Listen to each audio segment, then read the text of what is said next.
the report on traditional and complementary medicine 2019. The workshop is divided into two parts. The aim of the first part is to share experiences and information among participating countries as good examples across 6 WHO regions. The aim of the second part is to reach consensus among participants of this meeting on suggestions to support countries' contribution to the meeting documents in the United Nations high-level meeting on universal health coverage in September 2019. The WHO Global Report on Traditional and Complementary Medicine is the most comprehensive WHO report in this area, contributed by 179 WHO member states. It's also the first WHO report focusing on not only the national policies and regulations of TNCM, but also the TNCM services, which covers products, practice, and practitioners. The director of the Department of Service Delivery and Safety, Dr. Edward Kelley, will give a briefing on the report later.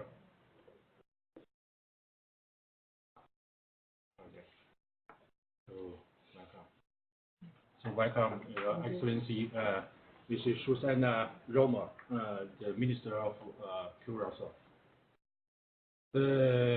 And also, as you know, the Director General of the World Health World Health Organization, Dr. Tedros Ghebreyesus, wrote the foreword for the report. Now, let's start with the first speaker from Iran. Dr. Mohammad Assai Ardakani, the advisor to Minister for Public Health, Ministry of Health and Medical Education. Please. Thank you very much. Your Excellency, Madam Minister, dear colleagues, ladies and gentlemen, let me appreciate WHO for organizing this very important side meeting and inviting Iran to be one of the countries to share its experiences on integration of the traditional medicine in primary healthcare. The health leaders in the world should agree that traditional, complementary, and integrative medicine is one of the important strategies to reach universal health coverage and 13 global program of work. As you are all aware, the traditional medicine has a long history of use in disease prevention and treatment. We should put all our efforts to collect as much as possible evidences for safety and effectiveness of traditional medicine. To sustain traditional medicine, the world health leaders should agree on integration of traditional medicine in primary health care. As everyone in this room is aware, there are many traditional medicine systems worldwide, like Persian medicine, Chinese medicine, homeopathy, etc. Persian medicine, that is practiced as a traditional system of medicine in Iran and neighboring countries, nowadays is one of the oldest traditional systems of medicine dating back to at least 7,000 years ago. It was flourished during Islamic era, in particular 9th to 13th century, which is called the Islamic Golden Age.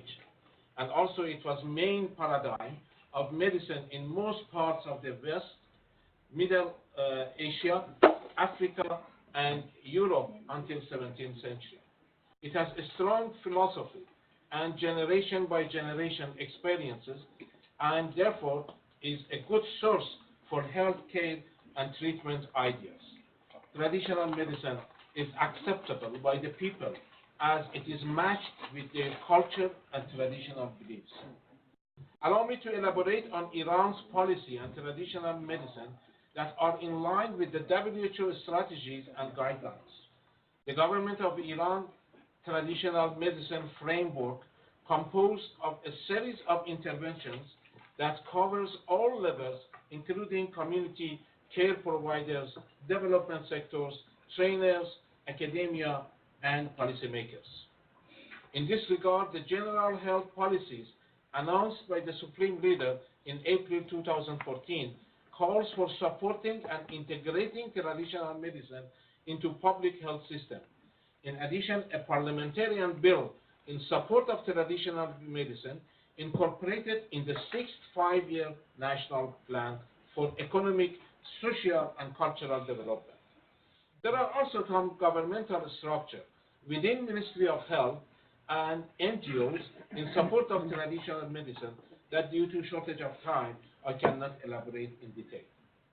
Many academic structures are responsible for scientific activities in the field of the Persian medicine and complementary and integrating medicine, including a group of supporters as members of Academy of Medical Sciences and a group of traditional medicine specialists as members of the academia at universities.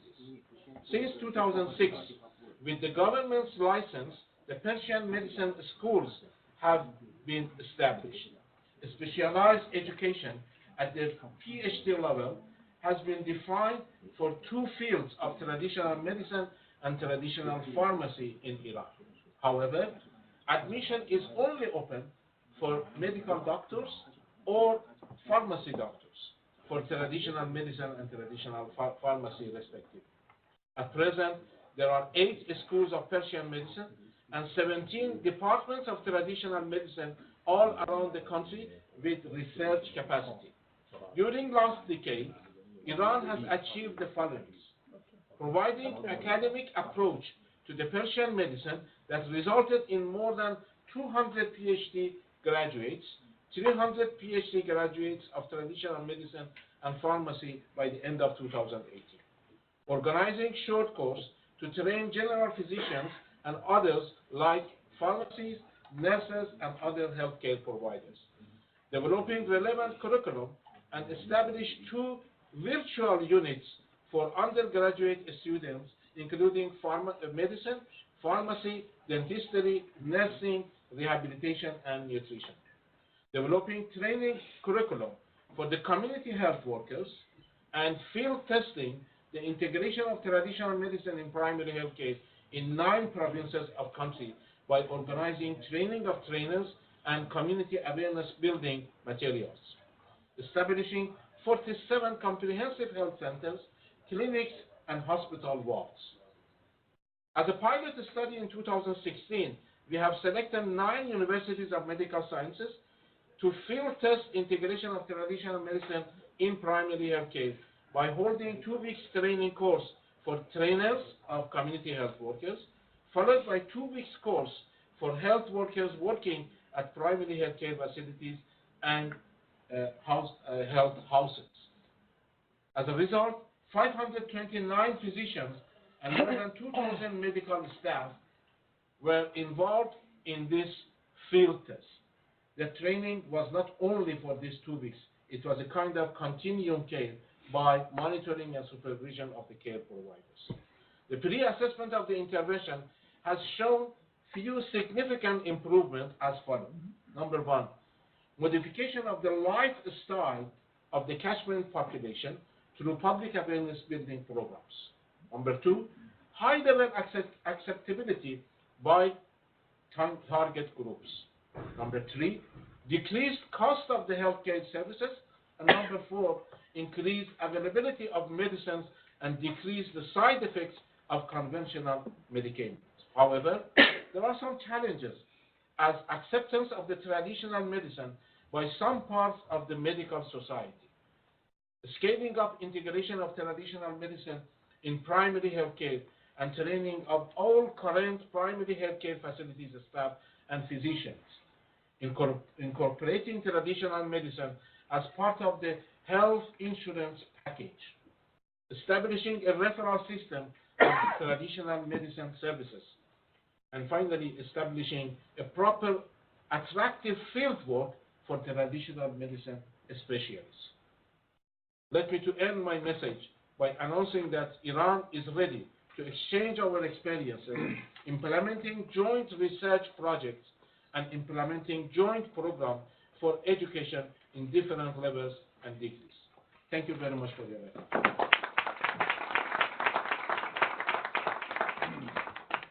Thank you, Dr. Ardakani, for your speech. Now we modify the agenda because the Excellency Dr. Emine Meşe has to leave for another important event. So next speaker is the Professor Dr. Emine Meşe, the Deputy Minister of Health, Republic of Turkey. Please. Thank you very much. Good morning, everyone. It's my great pleasure to be here, and thank you very much for this opportunity. Today I will talk about the traditional and complementary medicine in Turkey. What is the legal background for this in Turkey? The Turkish government passed the regulation on traditional and complementary medicine practice on October 2014. And this bylaw entitles the Ministry of Health to regulate and monitor all activities at national level as the sole authority in Turkey. And in this year, 2019, the regulation on clinical research on traditional and complementary medicine practice was published in official gazette.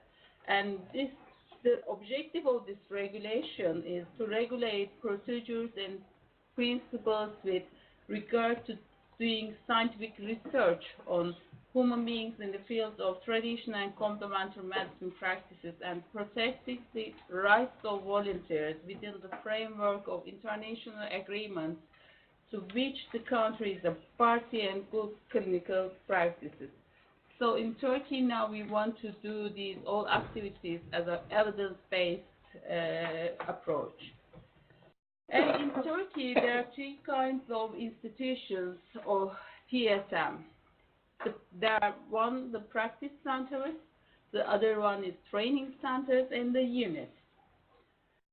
Practice center indicates the center established under the responsibility of a physician and/or dentist having a corresponding certification from the Ministry of Health. And in this practice centers, they are in the health practice and research center of a training and research hospital and the faculty of medicine or a faculty of dentistry. And in this practice centers, in order to perform the practices specified in this regulation and provide training upon the authorization by the ministry. And there are 15 types of TSM in these practice centers: acupuncture, hypnosis, iridotherapy, reflexology, ozone therapy, and etc. And there are now 68 practice centers in Turkey for TSM. And these practice centers, 64% of these practice centers are under Ministry of Health, in the Ministry of Health hospitals. And 25% of these are in the state university and 11% in private university.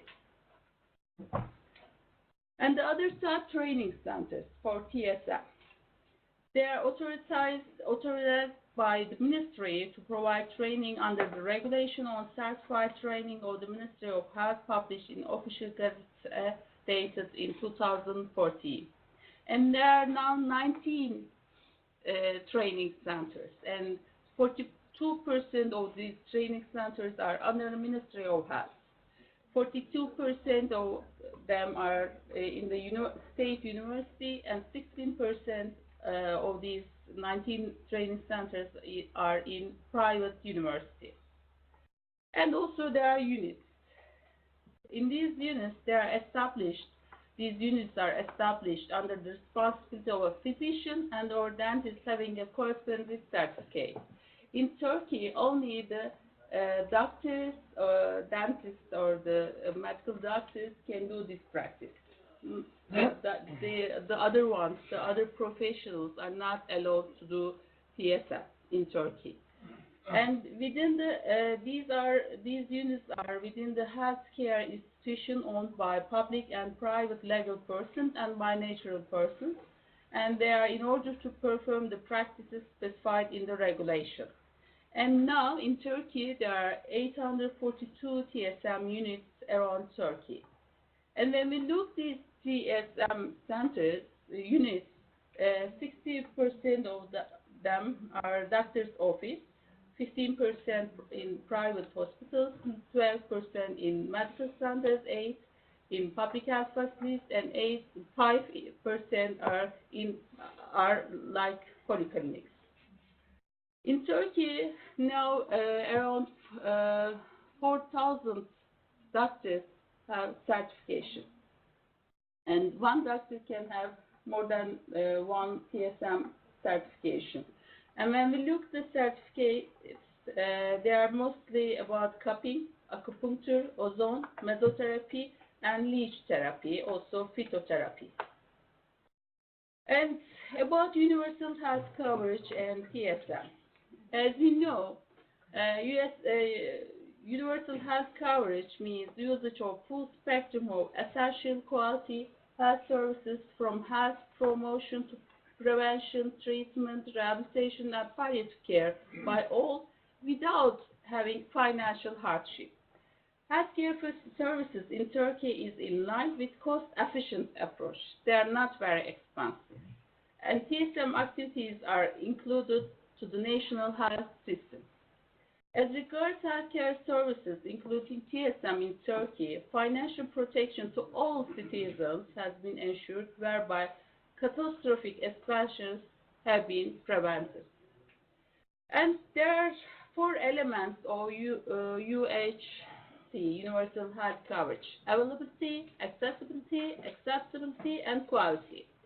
In the regard of TSM activities, they are available in all around the Turkey, under the Ministry of Health, or in private hospitals, or in state universities. And they are accessible in these hospitals, public or private hospitals, and they are acceptable, and they are evidence-based practitioners, and all of these practitioners are certified by Ministry of Health. Also, we have regular controls to these centers. So there's a good quality. And we have international cooperation, like today.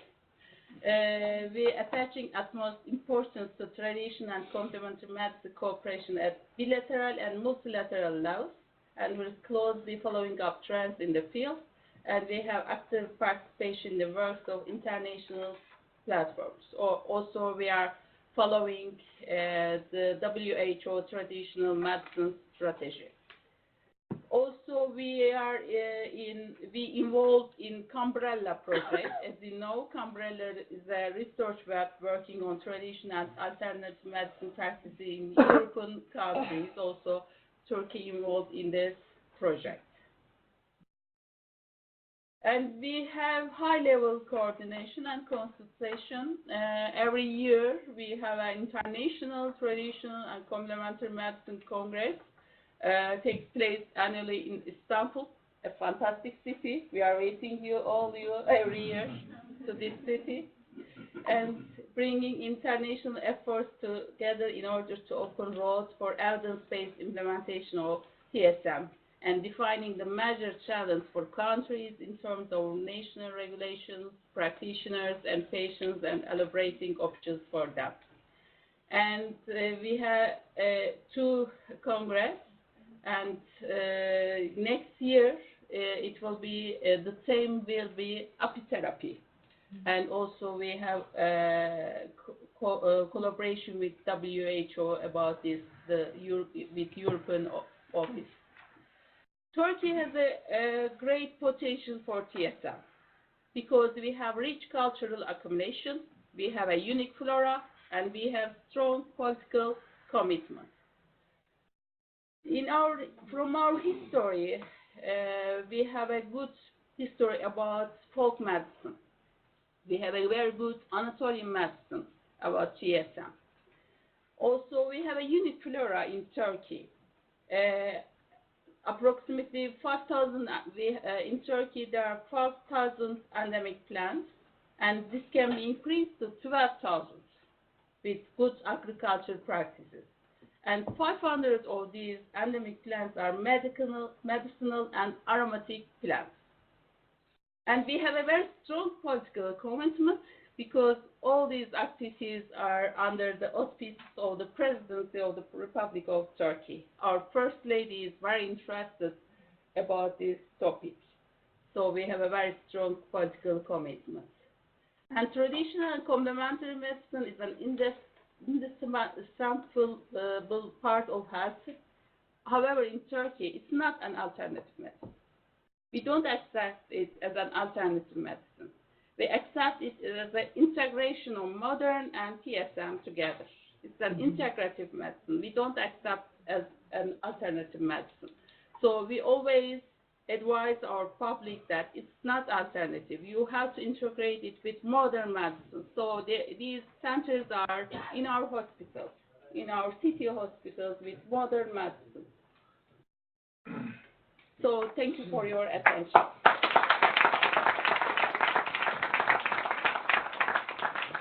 Thank you very much, Your Excellency, Dr. Meşe, for your excellent speech. So next speaker is Dr. Edward Kelley, the Director of the Department of Service Delivery and Safety, WHO, to give a briefing on the WHO report. Dr. Kelley, please.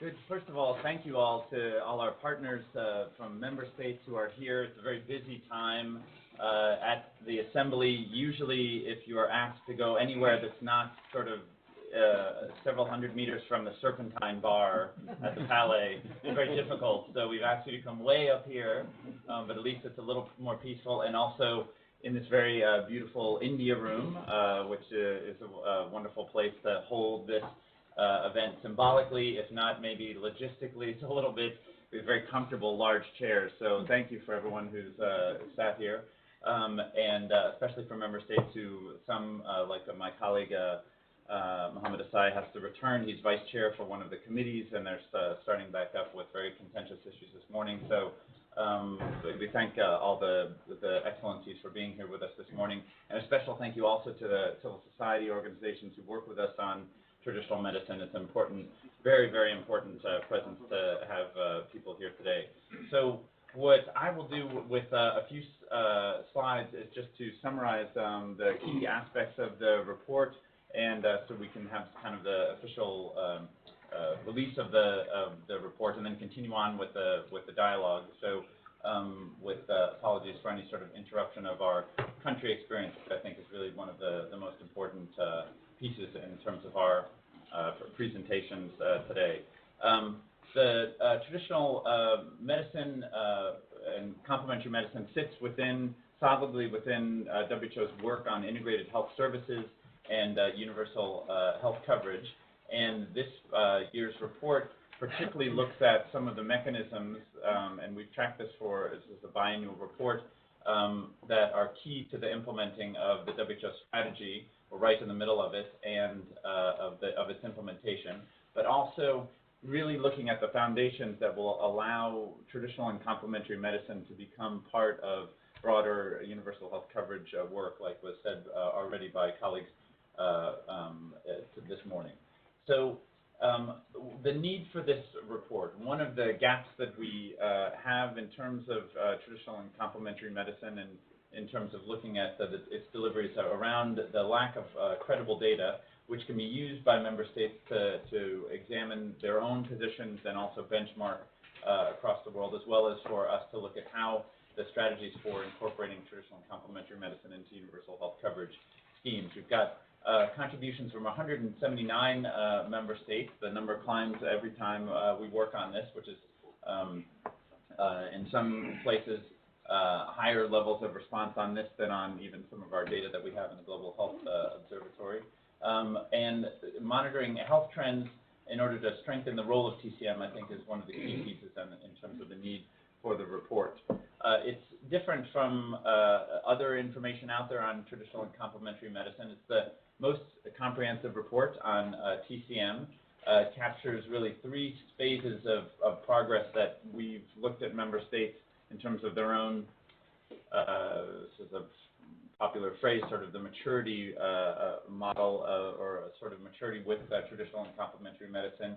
really looking at before the first strategy, which was 1999 to 2005.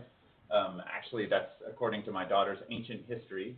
When I look back as if that's a long time ago, that doesn't seem that long ago to me, but there's many in the room that seems like a long time ago.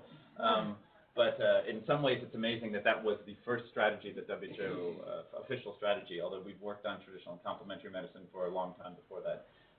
The first global survey, 2005 to 2012, and then the second global survey, which updates the data looking at 2012 to 2018.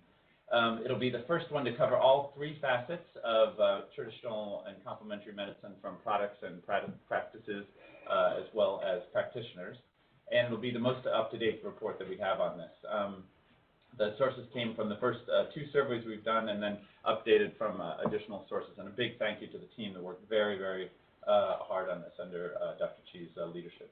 So a few key indicators to point to in terms of progress, and in general, I think we can say overall, all of the numbers in terms of the foundations for stronger, more integrated, higher quality, more regulated TCM are all going in the right direction. I think that's probably the headline from today. 170 member states acknowledge their use of TCM, which is a huge number, and this shows that figure on a map in terms of the populations covered. It's a massive amount of the world lives in countries that have active TCM work. There's an increase by more than 50% in member states around national policies, and this was one of the key things that we've tracked for a number of years, looking at how member states fix TCM within their health legislation overall, and up to 98 member states. And you can see that here also presents it on the map. We have figures that look at both the geographic distribution as well as the overall figures. And obviously, these come from the report, which will be released, but we can also try to make, for anyone interested, the slides available in PowerPoint form. In terms of national or state level laws, and a number of member states look at the regulation of health, certain aspects of healthcare delivery, my own included in the certain aspects are regulated by states at the subnational level. The 109 member states reported having a legal or regulatory framework, and for some of these countries, these are the responsible of state or provincial or territorial jurisdictions, and some very interesting detail in the report on those countries that look at those and the pluses and minuses of it. In terms of having a national office for traditional and complementary medicine, this was something when we first started tracking. It's not that it was unheard of. Obviously, many member states had national offices for this, but many member states did not, and so it made the the work on traditional, if you don't anyway have a center of gravity at the national level for this, it makes it a bit difficult to advance to a certain extent. And so this was, I think, is an important indicator. 55% of all member states reporting the presence of a national office for TNCM, most often linked with the Ministry of Health. In a number of cases, a number of very prominent member states here have separate ministries, but the regulation also linked to Food and Drug Regulatory Authorities, and that relationship, I think, is a very interesting one, which would be very useful to talk about in the discussion session today. This gives a geographic presentation of that, again, with big sections of the world with this having national offices. In terms of a National Research Institute, you'll see when we come to some of the issues and challenges that member states face, research and funding for research is one of them. Having a National Research Institute for traditional and complementary medicine obviously is a big, big step in providing the foundation for that. 75 member states, almost 40%, reported the presence of a National Research Institute. And in terms of regulation of herbal medicines, 124 member states, which is 64%, responded that they had presence of laws and regulations for herbal medicines. And if anyway, people remember, it was not so long ago, actually, when Zhang Xina started working. Not so long before that, the Traditional and Complementary Medicine Program sat with the medicines group here at the WHO, and it was primarily about this topic around the issue of regulating of herbal medicines, which continues to be an important aspect. The Honorable Deputy Minister just highlighted the importance of this as a foundational element on traditional and complementary medicine, but we moved quite a bit beyond that in terms of looking at integration issues. And this shows you the spread of the countries that have regulation on herbal medicine globally from our most recent figures. In terms of pharmacopoeias and monographs, this is an important piece of work that we continue to discuss here and try to look at ways to advance this work. 110 member states reported the use of pharmacopoeia that included herbal medicines, and 92 member states reported the use of monographs. This idea of having these types of tools for practitioners is important, and that providing international reference is useful, but national guidance will always be what practitioners will need to go back to on this. So this is an important piece that's there. We've also looked at registration systems for herbal medicines in terms of their inclusion in the NEML, and the number of member states with herbal medicines registration systems. You can see there 125 with registration and 34 with herbal medicines included in the National Essential Medicines list, which is quite a bit. It continues to climb, but it's an important number to track, particularly as we look at this at an international level. Finally, moving on to the last few slides, regulation of providers. And this is another newish area that we've started to look at, looking at the number of member states that regulate that. There's been a slight increase from 2012 in terms of the member states that report regulation of traditional and complementary medicine providers. This will be something I think we look more and more at in terms of looking at the regulation of practice and not just the regulation of products in the coming years. Obviously, regulation is the sort of a little bit the, I not officially call it this, but the stick side of improving quality. The carrot side of the foundational side of improving quality is around education and education of TCM providers in terms of availability of this at the university level. The number of programs that provide this, you can see 41 at the university level and 36 countries reporting training programs available, recognized by the government. So an important piece of national efforts to build traditional and complementary medicine workforce. In terms of practices used by member states, you can see the numbers here as similar to figures I've presented for individual countries just earlier. But again, acupuncture, herbal medicines, and indigenous traditional medicine is the top three, with homeopathy and traditional Chinese medicine shortly thereafter. But a whole number of range there, and the numbers are really quite high. If you're looking at when we stopped sort of counting at Unani at 82 countries, still that's a huge number of countries looking at these specific TCM practices. Health insurance and traditional and complementary medicine, extremely important topic if we're talking about universal health coverage and how we look to build traditional and complementary medicine into universal health coverage programs. 45 member states reported the coverage of traditional and complementary medicine by health insurance. Many countries, I mean, even if that's an important advance, many countries report only partial coverage for this. And I think there's quite a bit more that we could look at in terms of both expenditure rates, out-of-pocket spending as well, given the importance that is placed on out-of-pocket spending as an indicator on universal health coverage and keeping people out of impoverishment.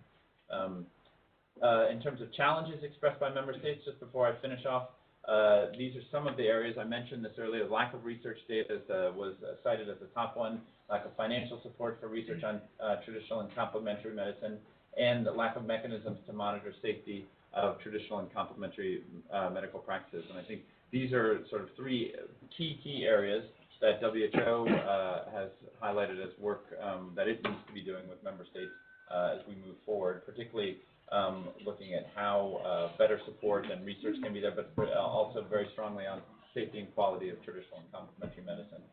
Note there's a number of other very important areas of education, national authorities, which we can come to in the discussion. So finally, the way forward that the report in terms of traditional and complementary medicine, WHO's 13th global program of work came into effect this year. We have had talks about it. Dr. Tedros talked about it yesterday, even in his opening speech. And this overall goal of these triple billions of particularly around 1 billion more people with access to quality essential health services, 1 billion more people kept safe from emergencies, and 1 billion more people with healthier lives is really what has been WHO's focus in terms of quantifiable targets for achieving healthy lives and promoting well-being for health for all at all ages. The whole focus of the strategy and its implementation has really, when we launched it together with our previous DG, has really been around making that contribution on universal health coverage through a strong focus on primary health care and traditional and complementary medicine at the primary health care level. We did some really important work on this for the Global Conference on Astana last year, and continue to look at how the integration of traditional and complementary medicine at the primary health care level can help us achieve this this goal. It's quite clear, we've said this on numerous occasions, that only focusing on sort of our existing methods on, as we term, Western medicine will not get us to the universal health coverage goals, and the integration of traditional and complementary medicine and its workforce is going to be essential. So looking where these can converge to help tackle the challenges of the 21st century on integrating traditional and complementary medicine will be key. In the ideal world, as the report spells out, traditional and complementary medicine would be one of the options, would be an option, a key option, in terms of the rolling out of well-functioning, people-centered health services that balance both curative and preventive services, as TCM does. We're halfway through the strategy, and really the focus now for WHO, working with member states, is particularly around norms and standards and technical documents. There'll be a number that we'll talk about today. Having a leadership role in terms of supporting directly member states, obviously working with our regional offices and our country offices, and really looking at how best practices on integrating TCM for universal health coverage can be more promoted. So thank you for your attention, and come back. Many thanks for your briefing. Next speaker is Mr. P.K. Pathak from India, the Additional Secretary of the Ministry of AYUSH, People's Republic of India. No. Republic of India. Please. Good morning, Your Excellency, Madam Susan Romer, distinguished participants, Dr. Janki. First of all, I express my gratitude and thankfulness to WHO for extending invitation to me for attending this seminar. Dr. Edward Kelley, while presenting the report, mentioned two things. First, in most of the countries, TCM is a part of Ministry of Health. Second thing he mentioned, while mentioning the challenges and the need for WHO support, there is a lack of research data. I am reading from the report, page number 56. There is a lack of financial support for research on TCM. There is lack of education and training for TNCM providers. Among many causes, challenges are mentioned. In fact, Government of India realized these challenges, and they created a separate Ministry of Traditional Medicine, which we call Ministry of AYUSH in India, so that a specific thrust can be given to the traditional medicine in our country. So we can have a research organization. We are carrying out our separate educational mechanism is there. For drug administration, I will be explaining briefly in my presentation. In India, there is a separate Ministry of AYUSH under Government of India. AYUSH stands for, it is a Sanskrit name which means longevity. So we have taken it as a Ayurveda, Yoga and Naturopathy, Unani medicine, Siddha and Sovarikpa, and Homeopathy. Along with that, there is a modern medical system is there.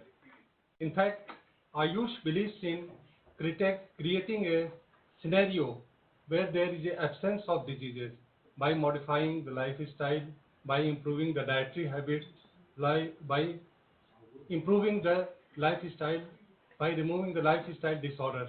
So this is aims at holistic healthcare by promotion, prevention, and management of diseases. The thrust areas which after creation of Ministry of AYUSH is standardization and quality control. Under this, we carry out research and development. We are having regional research units, research councils. Then there is a sustainable development and resource augmentation of medicinal plants. We believe that the base of entire traditional system is medicinal plants. So we give special emphasis to medicinal plants so that the quality raw materials is made available for the development of traditional medicine. Then mainstreaming of AYUSH, this is the most important thing, activity nowadays, integration in health delivery system and programs. In fact, we feel that we need not create hospitals where people can come. We believe in outreach activities where we can go to the people, we can offer them various solutions to their problems, and we can advise them to improve their lifestyle condition, dietary habits, so that the need for medicine can be minimized. Then there is a promoting scientific development, AYUSH-based healthy living and international cooperation. In fact, I speak on today, one Cuban delegation, they head by a high-level delegation head by Deputy Minister is visiting our institutes, and we are having active collaboration with them. With Iran also, we had 3 months back our high-level delegation led by Secretary visited them. In Turkey also, our high-level delegation visited last month, attended one TCM symposium in Turkey. So our international level also a lot of activities going on. These are the key functional areas, AYUSH services we are providing. HRD development, we are having around 700 colleges, well-regulated colleges, where we provide Ayurveda, Unani, Siddha, homeopathy degrees. Then drug administration, we have very well regulated drug mechanism is there, so that the quality drugs can be produced and it can be monitored also where there is a violation of these regulations are there. Research activities, these are the most important aspect of our AYUSH system. We have research councils for Ayurveda, research council for Siddha, research council for homeopathy, research council for other system of medicines, and even yoga also. We have opened a new certification board where the genuine and regular trained practitioner can go various places and train the people. Medicinal plants, as I mentioned earlier, it is a key component, the most important component of our entire system. We are having a separate organization, National Medicinal Plant Board, which looks into the growth of various medicinal plants and preservation of plants also, so that it can be used at a sustainable basis. Information, education and communication is an important part of our AYUSH activities. We educate the people, we go out to them at national and international level also. We tell them what are the positive aspects and how it can be well integrated into their lifestyle, into their present system of medicine. And international cooperation, we are having memorandum of understanding with 18 countries. We have set up AYUSH information cell in around 30 countries, and a lot of international activities are taking place. As you are all aware, 21st June is the International Yoga Day. It is celebrated in all over the world with equal enthusiasm, and every year we find that more and more participation are taking place. This is our central organization setup. At the top is the parliament, then parliamentary committees are there, cabinet is there, Niti Ayog, which is a think tank for our country, which provides a lot of support and new ideas for the development AYUSH. Then under them the Ministry of AYUSH is there, central regulatory bodies which control the practice as well as education of AYUSH system, Central Council of Indian Medicine and Central Council of Homeopathy. Then central research councils are there, which are continuously carrying out research and improving the efficacy and safety of the AYUSH system of medicine. Then national institutes are there, which are imparting education of undergraduate courses and postgraduate courses are being run. I told that drug is a most important aspect of the entire system. So a careful regulation of the drug quality is managed through Drugs Technical Advisory Board, Drug Consultative Committee and Pharmacopoeia committees. We keep on improving our pharmacopoeias also, including new drugs into that. Then Pharmacopoeia Commission is there, Pharmacopoeia laboratories are there, PLIM and HPL, who are continuously working for the improvement of our quality of medicine. Then National Medicinal Plants Board, which takes into account the availability and sustainability of medicinal plants for the development of AYUSH drugs. Then state level, this is a central level. State level, we are having health AYUSH departments.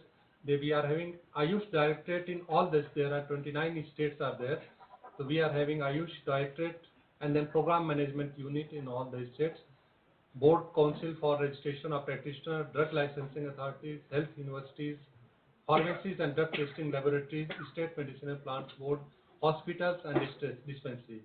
Thus, it can be seen that at central level, at state level, we have a well-developed system of AYUSH delivery system, which can very well be helpful in the universal healthcare coverage. These are, as I mentioned earlier, regulatory framework for the AYUSH education practice. There is a 2 acts are there: Indian Medicine Central Council Act 1970 and Homeopathy Central Council Act 1973. In order to implement the provisions of regulation of practice and education, there are 2 organizations: Central Council of Indian Medicine and Central Council of Homeopathy. So it may be seen that at every phase there is a well-placed regulatory mechanism is there, which takes into account the finer details of the implementation of the system. Then integration of AYUSH in health services with this paraphernalia, with this support system right up to the grassroots level. There now we are aiming at the integration of AYUSH in health services. There is a physical integration of AYUSH facilities, the health service delivery network in the country. Functional integration is also there of AYUSH for achieving national health goals. Involvement of national health programs, including the screening of patients and control of non-communicable disorders. Nowadays, NCDs have become a very, very important aspect, and AYUSH can play a major role in controlling the NCDs in the country as well as abroad also. Then Integrative Medicine Center for Tertiary Healthcare, like in All India Institute of Medical Sciences, we have set up integrative medical system, especially for integration of AYUSH system as well as modern system medicine, and Center for Integrative Oncology at National Institute of Cancer Prevention and Research. Then insurance coverage is the most important aspect. Insurance coverage, we have included the AYUSH treatment under the insurance coverage, and now they are being covered by the various insurance companies. They are providing insurance coverage to various treatments also. Then inclusion of modern medicine components in AYUSH course curricula. This is provided so that there should be a well-meaning integration between these 2 systems. We don't want to, it is not a standalone system. Wherever need is required modern medicine, where the need is required AYUSH medicine, it will be there. So we want that our AYUSH graduates and postgraduates, they should be aware of the modern medicine, basic aspects of modern medicines also. Then that's why we are working on the interdisciplinary and collaborative research with integrated protocols. These are various, our setup is there. We are having total approximately 1,46,036 health sub-center. Out of this, PHC primary health care are 31,849, and there are 26,000 AYUSH standalone, telling that these are standalone dispensary which are existing in India. Then as community health centers are 11,225. There are 3,639 AYUSH hospital. There are teaching AYUSH hospital where our education is provided. They are also supposed to have AYUSH hospitals. It's 550. This number is growing also. I think a number of Ayurveda colleges are coming up. Then district hospitals are 697. Then co-located AYUSH facilities are 18,000. They are working along with the modern medicine. We are having one portion of those system as a AYUSH system. So we can see that we have at a grassroots level for AYUSH delivery, health delivery system, we are a very well developed system in our country. These are around 8 lakh registered practitioner AYUSH workers there. I am telling about 1 year back data, we have collected it. This number is more now. The total teaching institutes around 676 colleges. They are well regulated colleges as per the well regulated syllabus. Curricula is there. They are being taught around 4.5 years, 5.5 years course is there.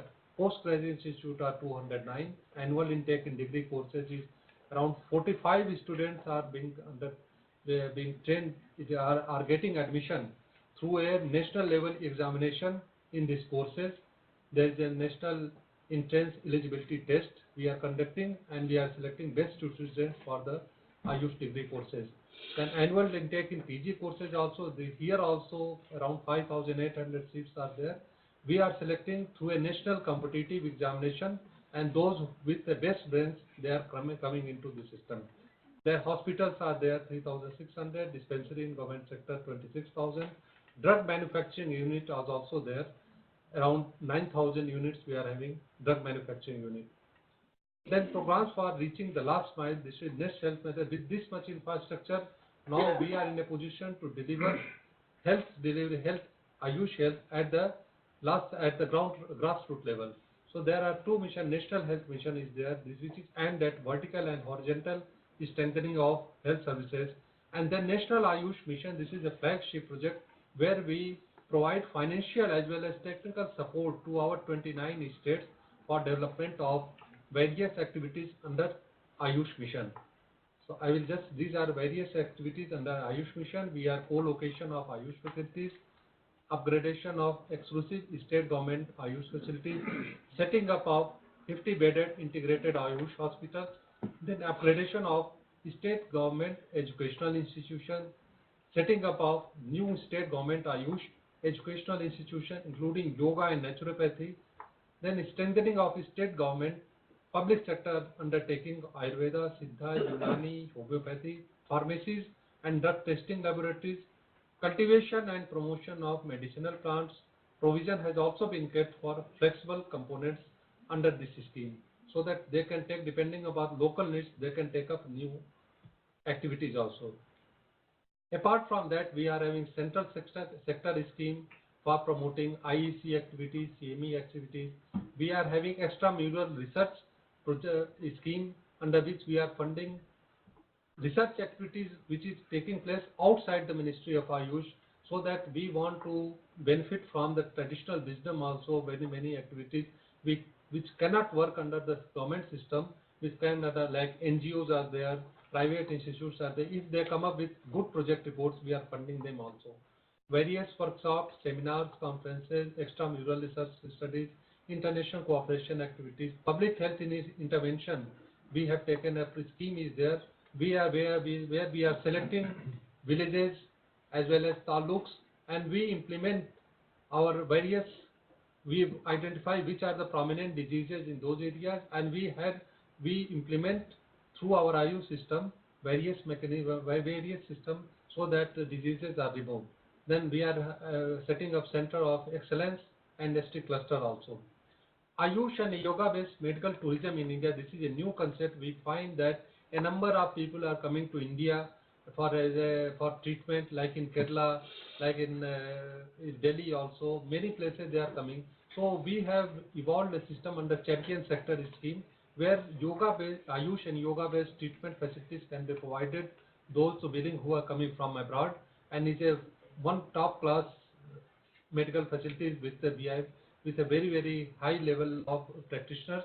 We are having one in All India Institute of Ayurveda we have opened, where a number of patients from outside the countries are also coming.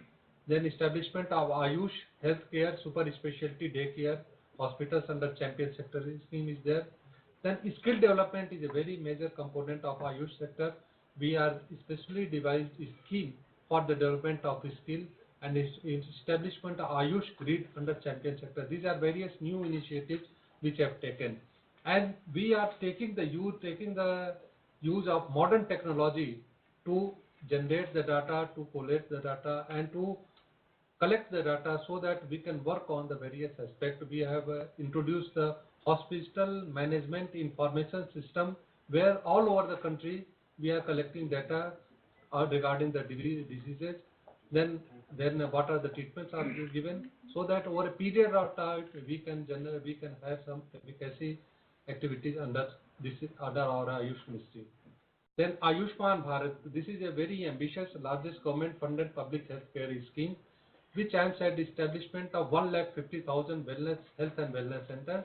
Out of this 1,50,000, 10% of these centers, around 15,000 centers, will be AYUSH, specifically AYUSH centers, which will be set up all over the country. And we have identified these places also where it will be set up. Within the next 1 year, all the 15,000 centers will be activated so that people can benefit from it. The second is the National Health Protection Scheme. Then this National Health Protection Scheme offers insurance cover for 100 million households of secondary and tertiary care hospitalization. So it can be seen that universal health coverage is being through AYUSH system is being given in our country at a very large scale. This is the way forward.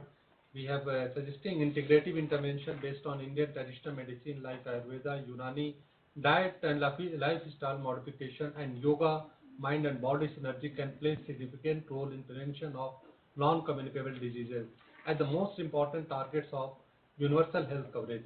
The evidence-based integration of modern medicine and AYUSH system can prevent enormous loss of lives and resources. Ministry of AYUSH is keen to work with member states of WHO to strengthen its traditional medicine so as to support the USC goal. This is our iconic picture where 21st June was declared as International Yoga Day, which we are going to celebrate next month. And this is now, every year we are finding more and more participation of the member states. Thank you for the patient hearing.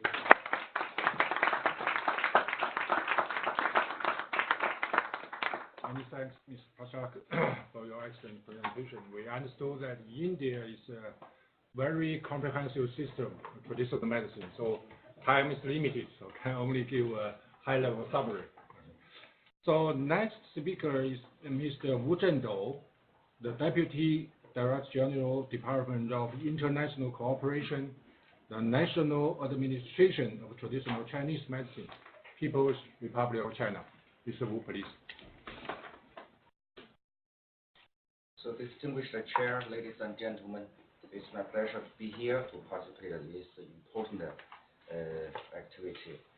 So first of all, please allow me, on behalf of the State or National Administration of Traditional Chinese Medicine of the People's Republic of China, I would like to express my sincere gratitude for the invitation.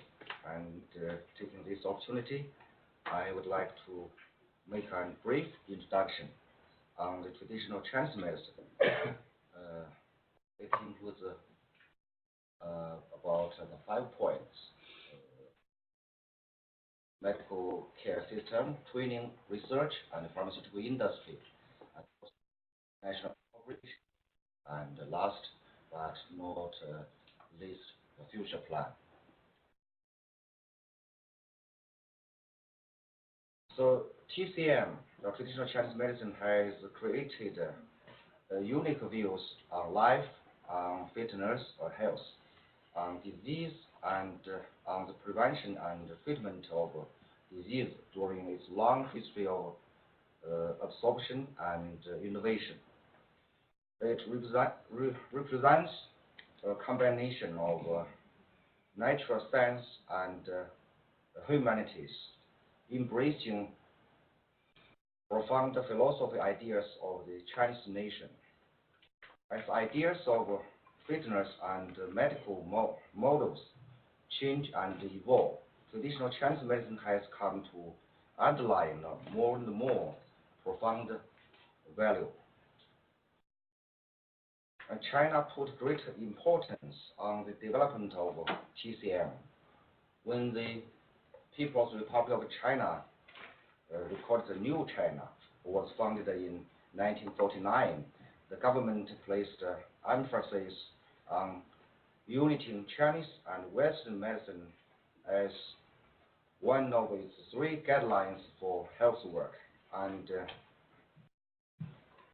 I'm in sharing the important role of TCM in 1978, the Central Committee of the Communist Party of China transmitted throughout the country the Ministry of Health's report on implementing the party's policies regarding TCM and cultivating TCM practitioners, and lent great support in the areas of human resources, finance, and supplies, vigorously promoting the development of traditional Chinese medicine. According to the Constitution of the PR China, equal importance should be attached on both modern medicine and traditional Chinese medicine to protect the people's health. And the third, in 1986, the State Council set up a relatively independent administration of TCM.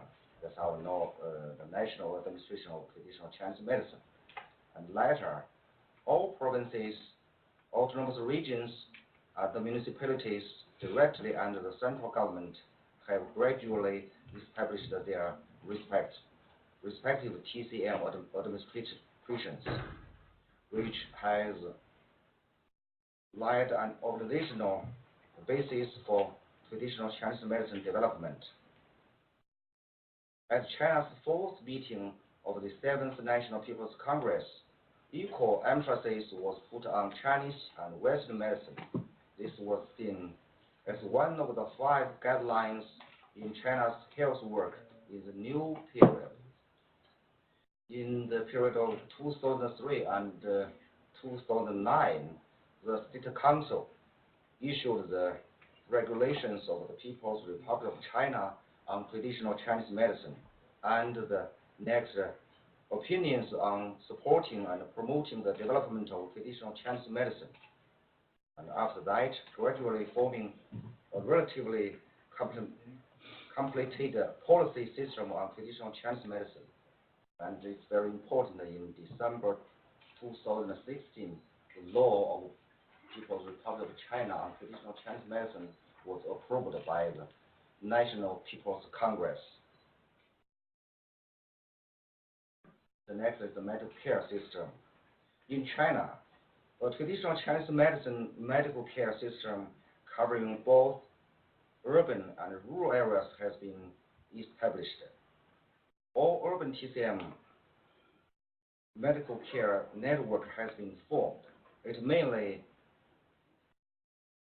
comprises hospitals for TCM and TCM clinics, general hospitals, TCM clinical departments, and community health centers has been formed. A rural TCM medical care network has been established. It mainly composed of county-level TCM hospitals and TCM clinical departments of general hospitals, TCM departments of township-level health centers, and village health clinics, which provide basic TCM healthcare services. As you know, China is not only a population big country, but also a big agricultural country. A lot of farmers there. So the central government pay great attention to the rural healthcare.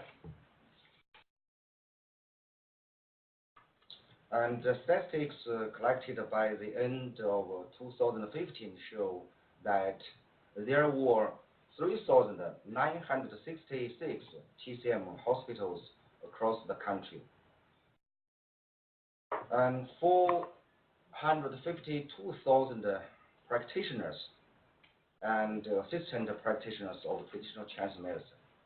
Also, 42,528 TCM clinics and 910 million visits that year to TCM medical and health services units across the country, and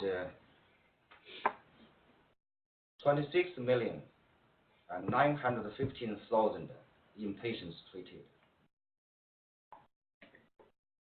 The next is the training of traditional Chinese medicine. TCM also played an important role in the reform. My brothers and sisters.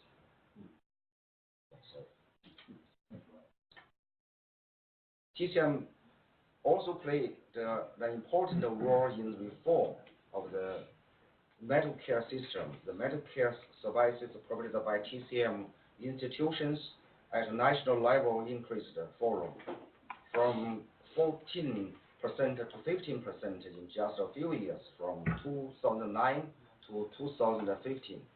In this year, outpatient expenses per visit and inpatient expenses per visit at public TCM hospitals were 11% and 24% respectively lower than those general public hospitals. And a distinctive system of training for TCM professionals has been built. Training of professionals is essential for the development of TCM. So great efforts have been made to promote development of TCM education and basically putting in places a system of traditional training for TCM professionals that features an organic link up between college, graduate, and continuing education, and also run through master apprenticeship training. That's characteristics in China for the traditional Chinese medicine. By the end of 2015, there were 42 institutions of higher learning in TCM, including 25 TCM colleges, and more than 200 Western medicine institutions of higher learning or non-medical higher learning institutions throughout the country, offering TCM program with a total enrollment of as many as 752,000 students a year. Positive progress has been made in TCM scientific research.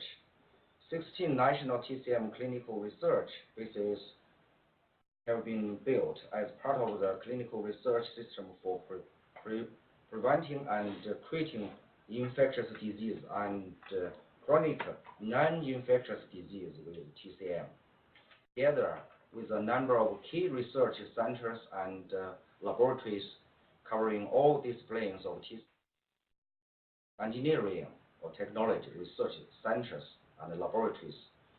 TCM science and technology innovation system that is based on independent TCM research institutes, TCM universities, and TCM hospitals at and above the provincial level, and participated by comprehensive universities, general hospitals, and TCM enterprises. Transformation and application of these research results have provided support for enhancing clinical effectiveness, ensuring the quality of Chinese medicine, and fostering the sound development of TCM pharmaceutical industry.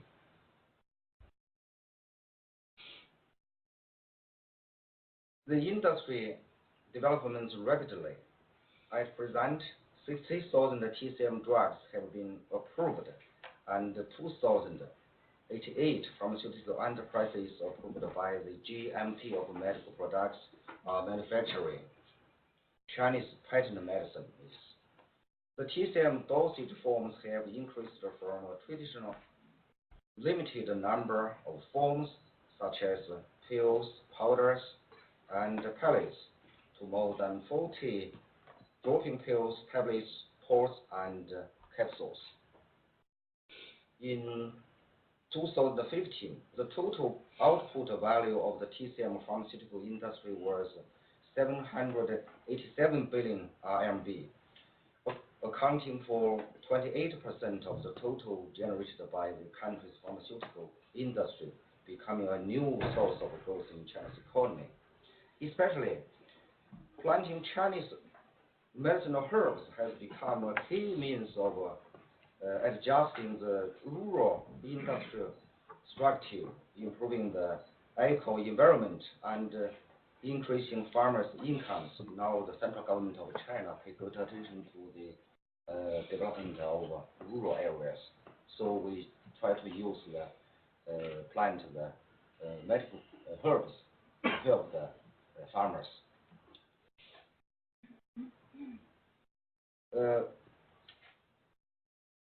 So next is China is now promoting the globalization of traditional Chinese medicine. So TCM has been spread now to 183 countries and regions around the world. The Chinese government always support the global development of traditional medicine.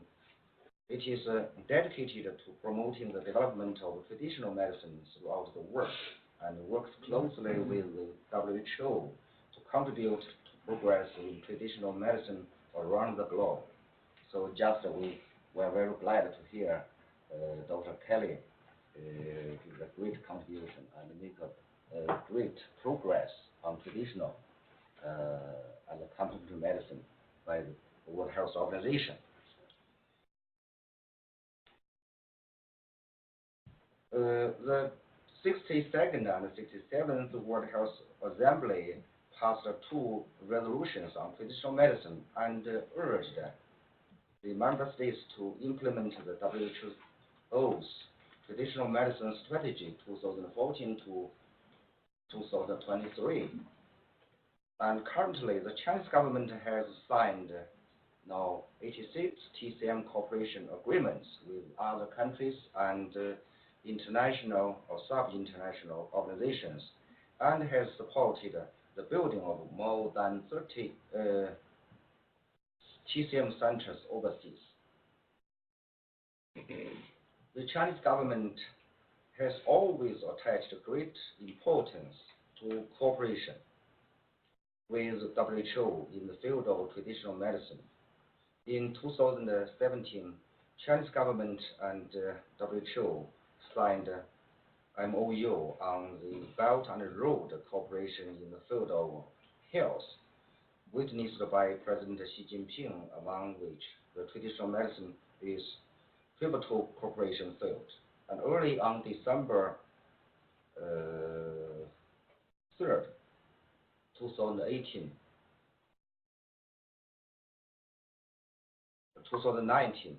Yu Yanhong, the Secretary of the Party Committee of our Administration of Traditional Chinese Medicine, visited the WHO headquarters and had working meetings with the Deputy Director General of WHO, Dr. Soumya, and signed the MOU on traditional medicine cooperation between the National Administration of TCM and the WHO. That's last time now, Mr. Lu. So for the future plan, we mainly divided into the 5 steps. So by the 2020, so every Chinese citizen will have access to basic TCM services. And by 2030, TCM services will cover all areas of medical care. And meanwhile, China will also actively introduce TCM to the rest of the world and promote the integration of TCM and other traditional medicine with modern technology, so as to explore a new model of healthcare to improve the well-being of people of the world and make a greater contribution to global progress and a brighter future for human beings. That's always what we Chinese say. China try to make a great contribution to the world. So that's our best wishes. So thank you for your attention.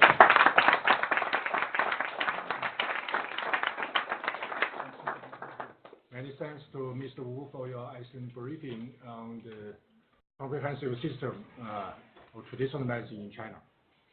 So we have to modify the agenda again because the speaker from Ghana is going to leave for another urgent the appointment. So next speaker is Dr.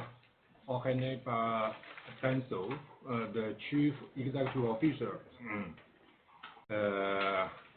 Komfo Anokye Teaching Hospital, Ghana Health Service, Ministry of Health, Republic of Ghana. Please.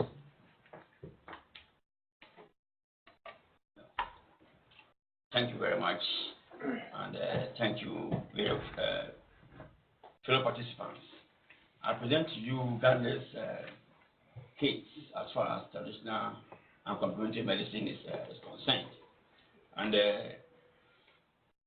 our topic is to do with the status where we are now. I must indicate that from most of the speakers that I've heard this morning, for Ghana's situation, we are in a transitional period. As I will emphasize later, it's a country where traditional and complementary medicine is really in abundance. But in terms of formalization, we are actually in a transition as far as integration is concerned, training is concerned, and regulation. And this is such a very key component of our health care system that we've actually tried to give it the topmost policy influence level at the presidency. And that is the map of beautiful Ghana as at this year, after we had our new regions created. That is the president, His Excellency Komfo, wearing his traditional cloth to symbolize this presentation, and the honorable minister. And the presentation is actually backed by a strong 5-member team because of the emphasis we give to it. I'm here with 2 members of parliament. They are sitting behind there. If they can see you, please. And then the chief executive of the Food and Drug Authority is here, who has now become our official photographer. And I have a director, Dr. Baflowa. All these are working towards, our integration processes. By way of introduction, like I indicated earlier on, we have had practices varying from faith-based, traditional practices in terms of using herbal medicines over the years. But our development is currently based on the WHO strategies, resolutions, and principles which have actually been adopted over the years. And the key components are building the knowledge base and formulating national policies, strengthening safety, quality, and effectiveness through regulation, promoting UHC by integrating TCM services and self-healthcare into national health systems. And all this is anchored in our UHC roadmap document, which is currently being developed. So what we want to achieve, as I indicated earlier on, if you look at the investments by way of finance, human resource, etc., into the formal health system currently, a large section of the population still continue to depend on traditional and complementary medicine.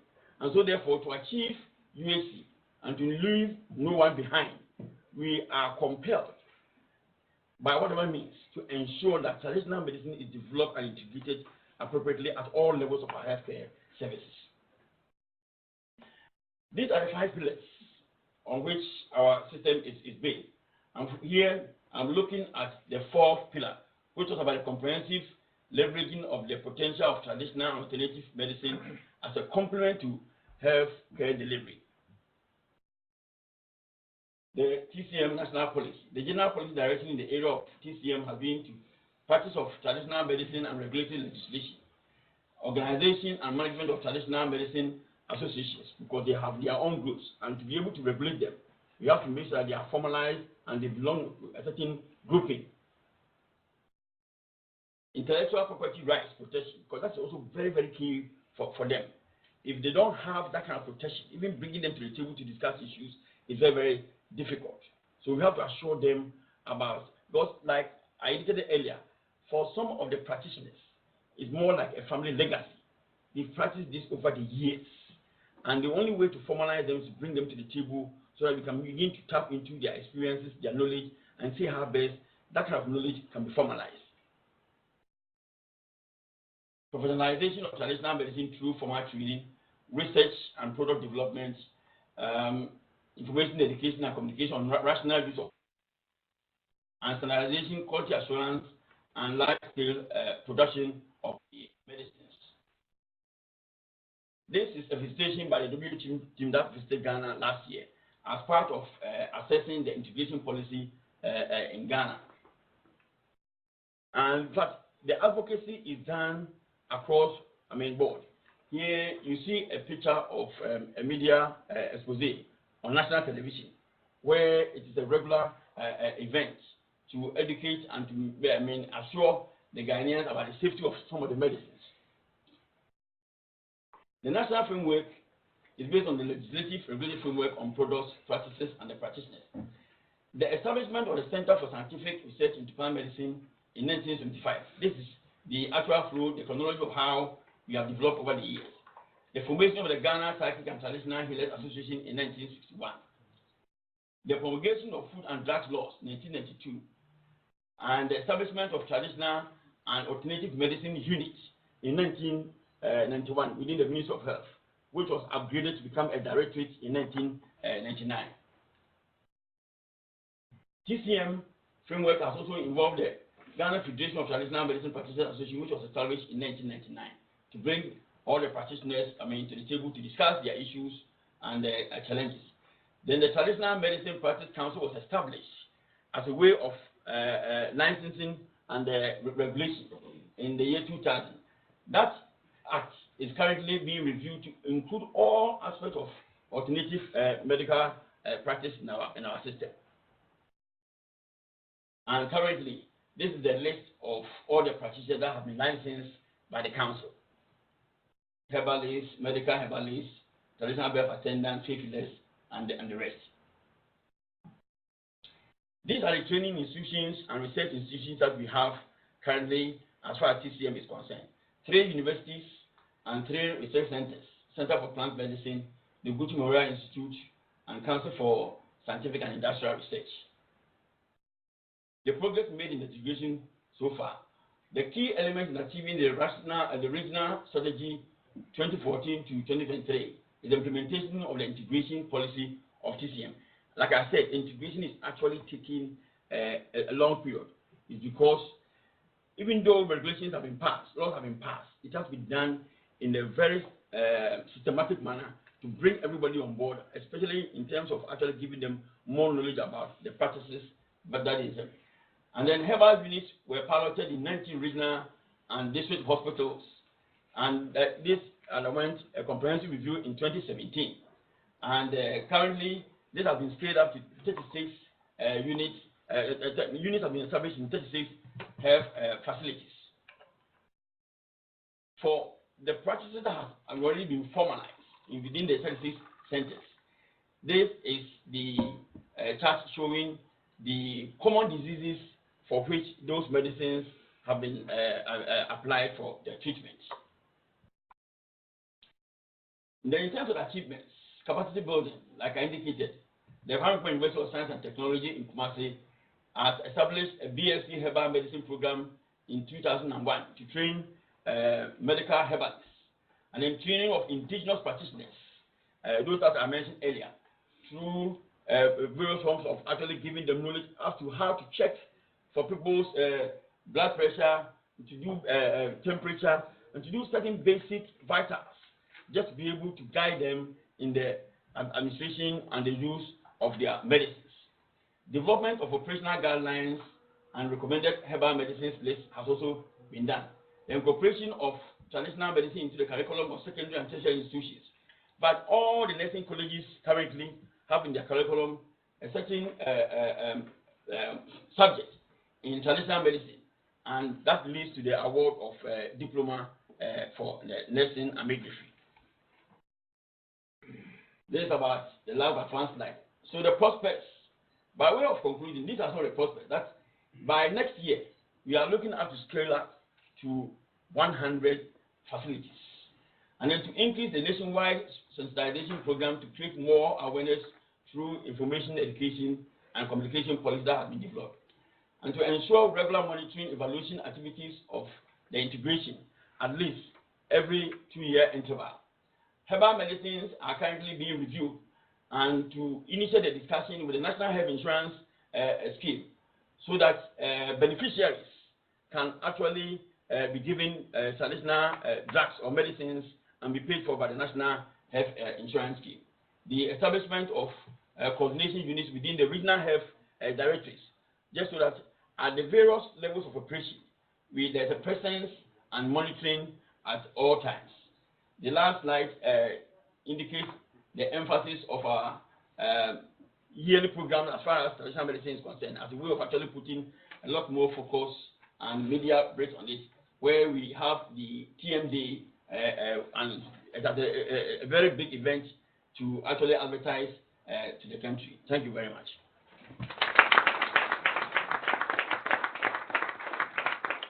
Thank you, Dr. Danso, for your interesting and also encouraging presentation. Next speaker, let's welcome Her Excellency Mrs. Susanne Roma, the Minister of Health, Environment and Nature, Curacao, Dutch Caribbean. Please. Thank you. Good morning, everyone.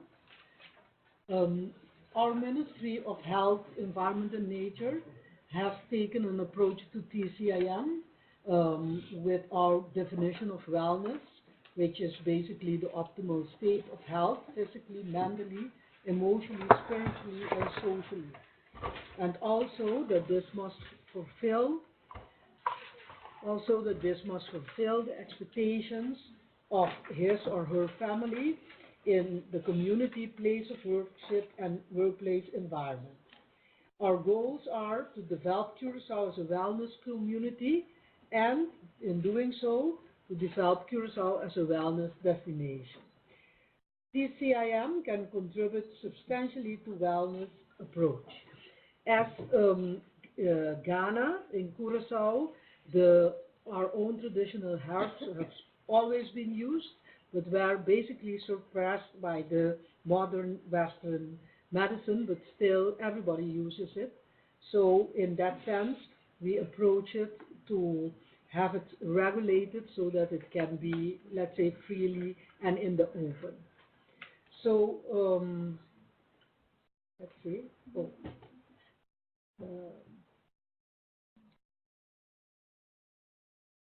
I don't know. No, okay. So let's. Where this is?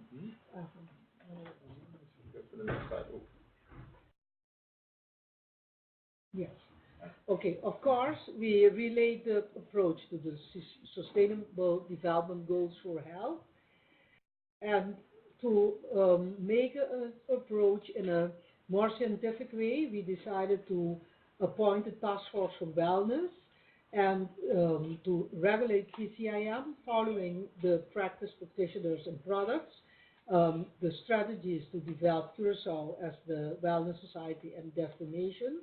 We will also be designing wellness zones and the regulations to develop projects within our conservation areas, which are areas that you cannot build anything on it, it's just nature, and park areas, and also give economic incentives for investments in wellness projects. Then, I don't know what I'm doing.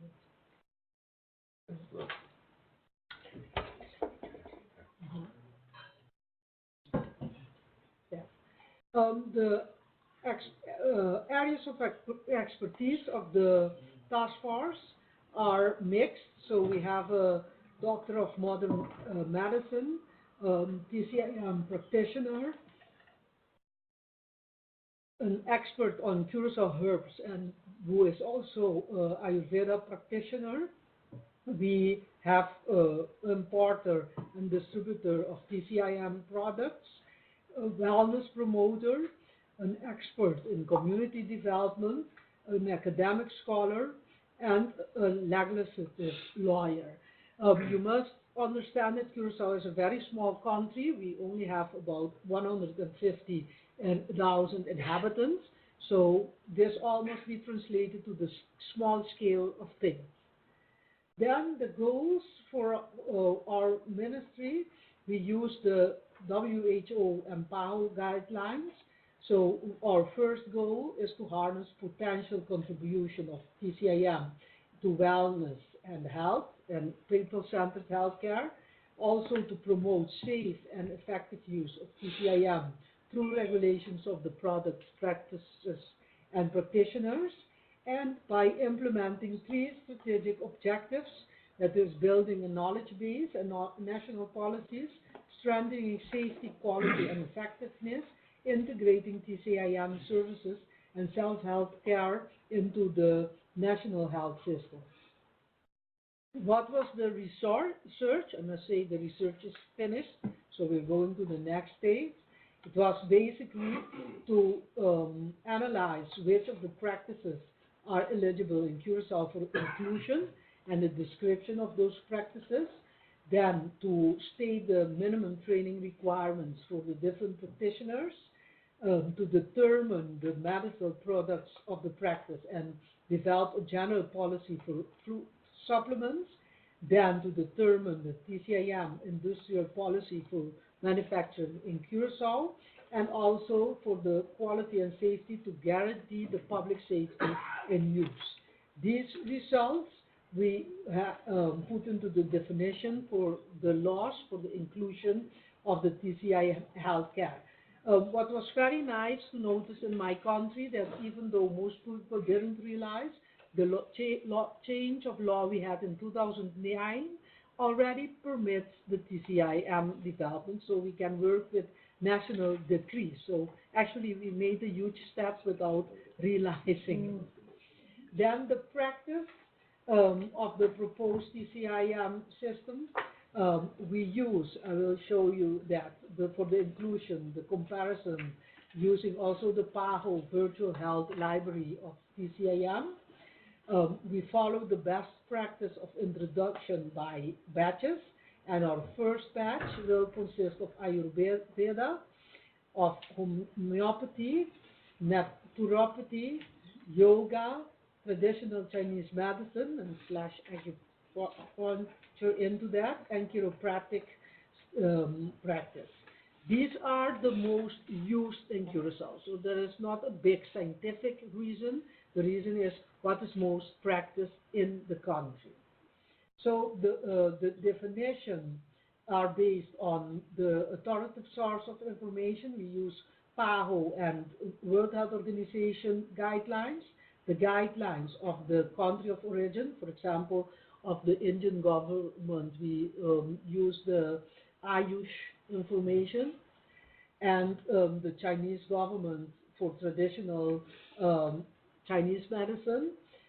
We use also authoritative institute example for homeopathy. We use the Liga Medicorum Homeopatica Internationalis and the European Committee for Homeopathy. This is the site where you can find the virtual library of the PAHO. There is a lot of information. I would like to recommend it for you to take notice of this library. Therefore, the practitioners, we have the requirements also based on authorities' practice. So we do make an extra distinction between practitioners and therapists. What we mean is that the doctor must have at least 5-year training, allopathic training, so academic training, and a shorter postgraduate diploma, and the therapist will have a shorter training for certain therapies under the guide of the doctor. So, for example, an acupuncturist is a therapist and not a Chinese medicine practitioner, which will have followed the whole academic procedure. So then for the products and dietary products, for the medicinal products, the list is determined for each of the selected TCIM systems, based again on the authorities of the practice and practitioners mentioned earlier. There is no particular list for neuropathy since it's included in the other systems. We use the WHO list of herbal medicine, and for dietary supplements, we accept those products accepted in USA, Europe, and India, and due to the lack of our own research in a small economy, we will always be using the authority of WHO, for example, which country it recognizes, etc. And this is also, for example, a strategy by Colombia, which is a much bigger country that accepts USA and Europe products. So then you don't have to do the research on your own, you can just use the research of other countries. For manufacture of goods, our regulation is also based on the WHO general guidelines, Indian government, inspection guidelines of Ayurveda and homeopathic products. We also base ourselves on the European Union with the guidelines of the medicine products, and the Chinese Council of Hong Kong, the guidelines for the Chinese medicine. For safety, in our country we have 4 inspectorates which are of health protection, medicine and environment. So we decided to come with an extension and to develop a special integrated unit for TCIM practice, practitioners and products based again on the best practices of the public health facilities in India, and also for the standard for spa and wellness of the CARIFORM territories, which did quite an extensive research. The legal aspects, we use a bill that is already in place since 2009. So we will, which regulates, for example, medical, dentists, nurses, etc. Through that decree, that bill, we can make national decrees which are much simpler, and then we can determine the practice that is allowed, the practitioner's qualifications, and that is the way our law does it. So then we can determine the products which will be linked to the concerning TCIM profession. The dietary supplements will be regulated as qualifying food products. We of course have food laws and safety laws, etc. Something that is relevant to mention, we are developing an integrated care primary healthcare center, which will be our first.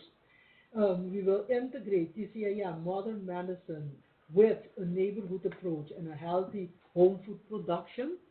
The patient, of course, will have the choice of the medical doctor of TCIM or an integrated approach. For the modern medicine, we will have family doctors, specialists, nurses, and for Ayurveda, which we will start with, because we have a lot of experience with Ayurveda, we will have an integrative doctor, which is allopathic and Ayurvedic, which is already accepted. Then we will have wellness coaches for both systems, so both the modern medicine as the integrated system, where they can spend more time with the patient after seeing the doctor, because we believe in more the healthy lifestyle approach to keep people healthy instead of letting them get ill first. We are developing a database with health indicators of the neighborhood, both physiological, psychological, and social. This will be a system that is both on the patient level, but also on the national population level. So it will aggregate everything, which will give us much more insight for policy making. And together with the primary health care, we will integrate organic home farming. We already have a program because we see agriculture as part of nutrition and therefore also part of primary health care.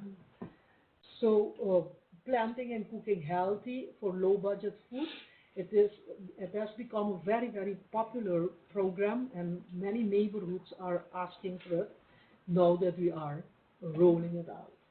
So let's see, I think I have an allergy for this. Aha. In conclusion, of course, we all know that health is much more in the absence of disease, and that you need to approach in a holistic way. All government, we have elections every 4 years. We still have 2 years to go. In these 2 years, we have come so far that we are now in the phase of writing up the degrees. So in the coming months, I expect to get them. So before end of the year, I want to introduce them. And then our first Caribbean WH/PAHO Integrative Medicine Congress, with the approval of PAHO, will be held in Curacao in 2020. So you all are invited if you like to come. Let me see. Yes, our Curacao has an historic relationship with wellness. Isla da Curacao, island of healing, because the conquistadores, they used to come to the island and they leave the people there, and they went to the other islands and to Brazil, and then they came back and they thought that those people would be dead, but then they found very healthy people. And so the legend has grown, but of course nowadays we know it's because of we have a kind of orange, but it's not called orange, laraja, and certain herbs that the people then used, and they became better. But then there was no research, so it was like a kind of miracle. So, but still, for us, we are very proud that our name is Curacao, Isla da Curacao, Island of Healing. Yeah, thank you very much.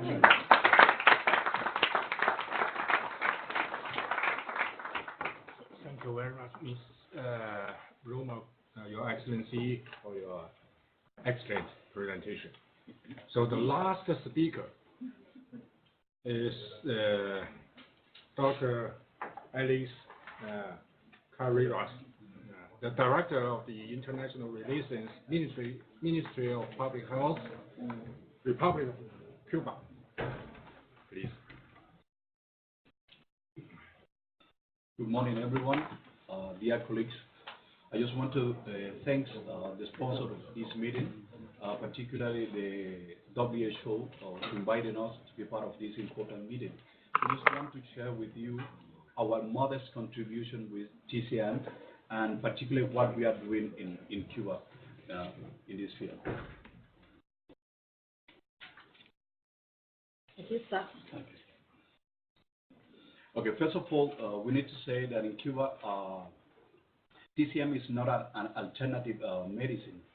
We recognize TCM as a medical specialty.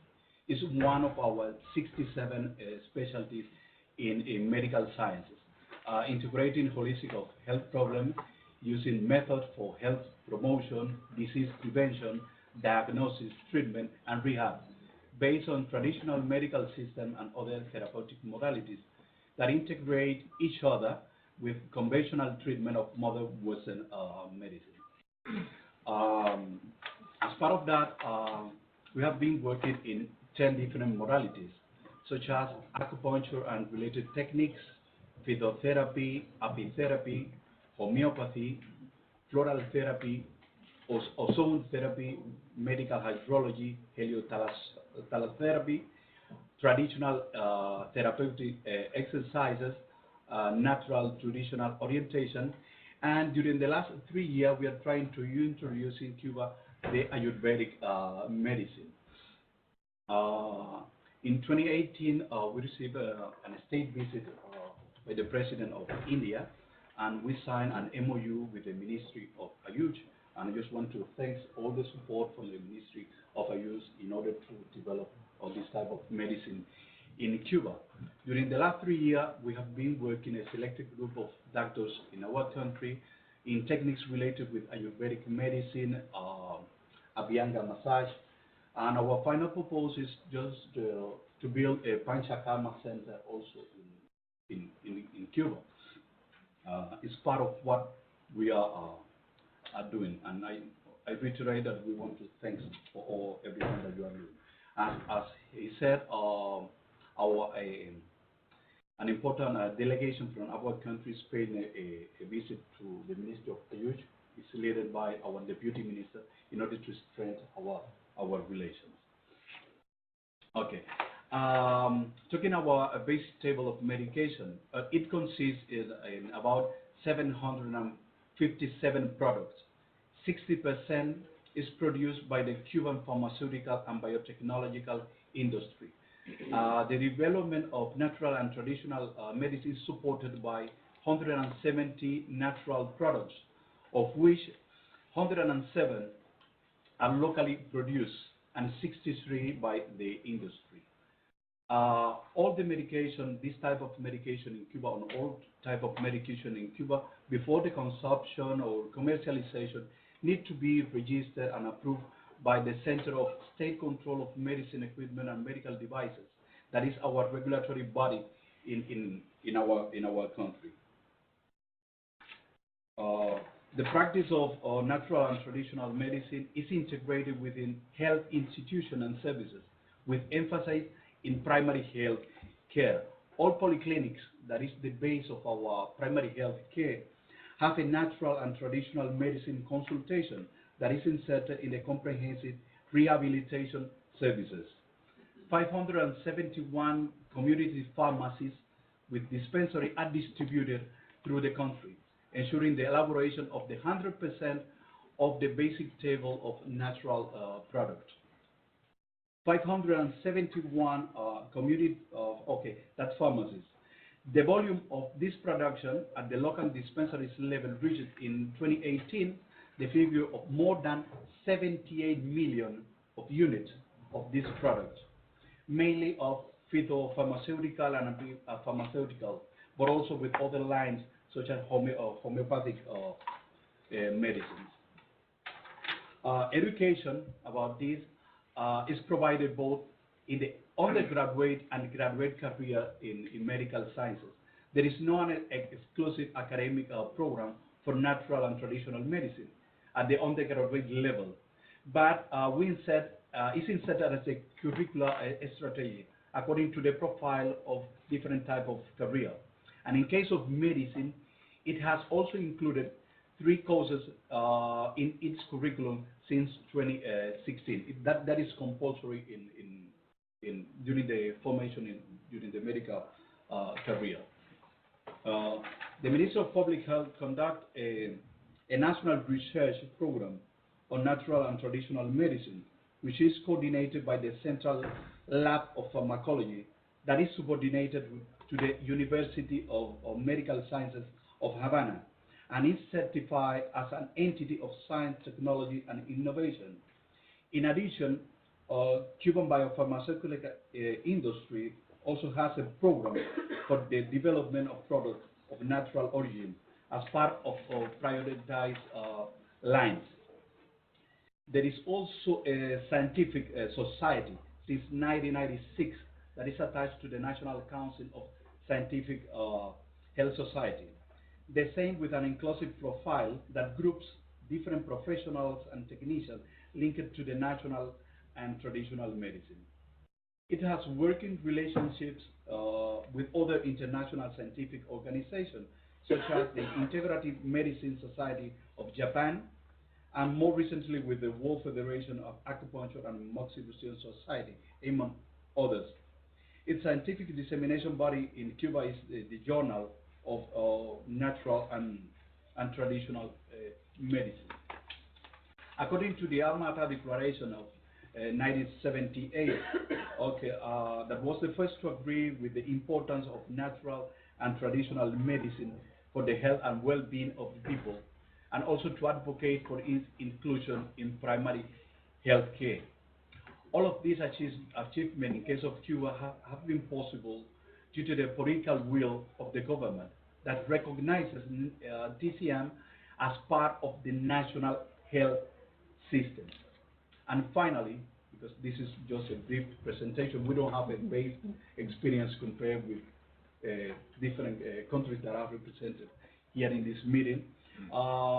We just want to reiterate the offer that we did last year at the 71st World Health Assembly, that Cuba offers his medical resources and also our capacity building in our university to train human resources for universal health coverage, including TCM.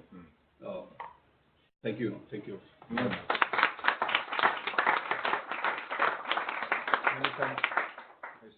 Many thanks for your briefing on that integrative health system in Cuba. So now thank you again to all the excellent speakers.